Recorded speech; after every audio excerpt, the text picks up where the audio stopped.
I seeing thought it. what's So, Wind Under Your Wings? this movie Uh-huh. is all vibe because if like objectively, not a lot happens. Right. No. And I mean, like it's got this one central joke, right? Which is unlike, I can't tell you, Scott, how many times I wished that they'd worked in a Paglisham reference from What? from Heaven Can Wait. I never.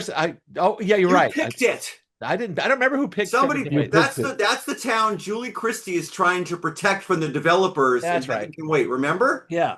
Well, I know. So And this is the flip side of that, which is they want to be bought. yeah, right. There's just so Like much they're money all like involved. the joke is on the joke is on the oil company. They all want to be bought. Right. They're just trying to like figure out like how can we get as much money as possible. Yeah, exactly. And the movie gets a lot of mileage out of that one joke because the characters, at least in the town, are all ridiculously charming. But then you have this weird curveball floating around in the form of Burt Lancaster. Yeah, right. Oh, wait, okay. This is Peter Riegert versus Quirkyville, the Quirky universe. Mm. Everybody in this film is quirky. The Burt It's an Lancaster. episode of Northern Exposure. This was which was based on this film.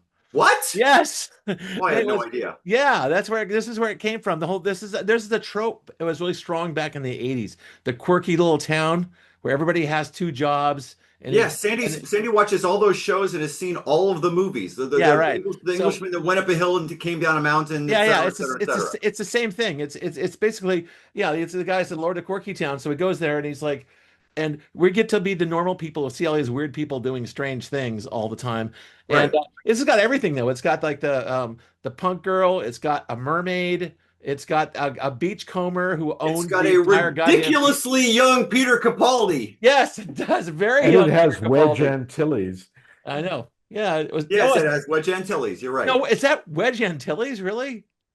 Oh, he's The great. Scotsman, not him, The the other lawyer. guy, the other guy that Yeah, like yeah, yeah, yeah. runs everything. That's Wedge Antilles. Well, it's fun. Well, it doesn't it makes sense when you think about how Scotland works. It is a very materialistic place, full of ODD, Presbyterians who believe in capitalism first and foremost. So it makes total sense that these villagers like, yeah, let's cash in as big as we possibly can. Right. Yeah, and so like it's weird because the rich guy, the oligarch of this whole thing is not like an evil guy. He's actually a really is the anti-Trump. He's a really cool guy. We're talking about Burt Burt Lancaster? Lancaster. He's a cool guy who's tied into nature, and I Yeah. keeps asking for astrological information, and it's like astronomical information, but it's coming. It's so it's like for Peter Riegert, the whole thing is just like it must be baffling for this character because Well, because his characters, I mean, like the movie spends the first 15 minutes kind of making this guy out to be like a total douche. yeah, it Yeah. does, it does. Well, we expect that. The thing is, our expectations. Well, yeah, he's a straight-laced Well, I American. mean, both these movies are about douches who sort of become nice people Yeah, over time, Mm. being well, he's coming in exposed with to all the we, quirkiness. yeah. Well, he's coming in with a boatload of cash to give to these guys to buy the Right. town. And the thing is, we're expecting like a big fight, and they're like, "No, take it. It's Take all it. yours." Take it. Yeah. And I think they told him he had 65 million to spend, and I Uh-huh. think the offer would it was like closer to 10, right? Yeah, right. Right. They're Like the getting a place in a townsfolk are going to bargain. be happy with 10, and he's got 65 to spend. Yeah, right. Yeah. Which is why he's totally disinterested in haggling. He's just like, okay, yeah, sure. Exactly. Yeah, sure. Uh-huh. Yeah, I don't know. I think Scott, you're right. I think like I don't know what would have been like. There's an entire subgenre of English village comedies, Yeah. Yeah. and when I'm using comedy It's loosely, the because a lot of them all aren't creatures that great and funny. small. Yeah. Well, again, the quirky thing, the quirky thing, you can go to like oh shit, remember that show about Stars Hollow, that one Vaguely. vaguely. I would say, oh come on, the Gilmore Girls. is Quirky Town, and there's like a lot of movies that are Quirky Town. It's like Hot Fuzz is Quirky Town, Oh, and but that's the parody of the Quirky Town it is movie. actually it's a parody of Quirky It Town. is, Actually, you find yeah. out Quirky Town's evil, which in that film, which is great. I mean, we're like, Also, I just love that they you've basically got tee up the the, Wallace and Gromit flicks too. Yeah, Waltz and Gromit. That's correct. It's got all Quirky they Town, sort right? of tee up the mermaid and then drop that pretty quickly. Yeah, yeah. But the thing is, she tied in I at the end liked though because how they're going she to do. comes back though, Hmm? because he's just Right. like out there looking at the water, and Uh, she comes in and and then, there's the Soviet guy who comes in there and make the it fun. Soviet guy's a lot of Yes, fun he is a The too. lot of Soviet fun. guy is one of the best characters in the movie, I thought. Yeah, he is. Yeah, He's a little more. He's pretty well centered, as a character. So, he's a lot like the Russians on the sub in Mendocino County oh, there. Oh, the right, right, Russians are right. coming. The Russians are coming. Russians Kind are of more coming, of a yeah. practical Russian as opposed to like an ideological Russian. Yeah, Yeah, yeah. that's good stuff. I But just I find it hard to imagine that anybody could get really passionate about this movie just because it's so damn twee and cute. yeah, thank Like it's you. like a baby duck, this Uh, movie. Mhm. And I mean, it's certainly enjoyable watching it, but I mean, like there again, just maybe because we've all seen this movie 30,000 times yeah, since, right. and maybe there's actual peril in some of those things or real um high like the stakes are higher. Like there's no stakes in this movie. No, that's because it's all diffused. That the our protagonist wants to go in and buy the town. The town says, "Go ahead, we're for sale." So the The drama. protagonist wants to buy the town and go home as quickly as Yeah, possible. exactly. Yeah. And if that's a conflict, that's a weak one. And it's Right. like, and the thing is, everyone agrees with them. They're just trying to figure out how a good way to do it. And there's a lot of stuff like, they're talking about behind his back, and where he's talking to somebody, and everyone's sneaking out of the church behind him and things Yeah, like that. That was a little, yeah, I know. But that was a little much. yeah. And then of course, you get Burt Lancaster, not only makes everybody happy, he builds the mermaid aquatic, like a research site Right. and an A lab. and a observatory. So it's like, fuck, all right. Yeah. Everybody gets what they want. It is a Well, conflict-free film. and this last shot with the phone ringing, that's Rieger, right? It's Rieger, I yeah. think He that's does. It's Rieger probably calling him Rieger, Apparently, back. this yeah. is it. It's weird. It's like if you look at this, it's kind of like a work against the grain. Our protagonist gets fucked at the end of this film.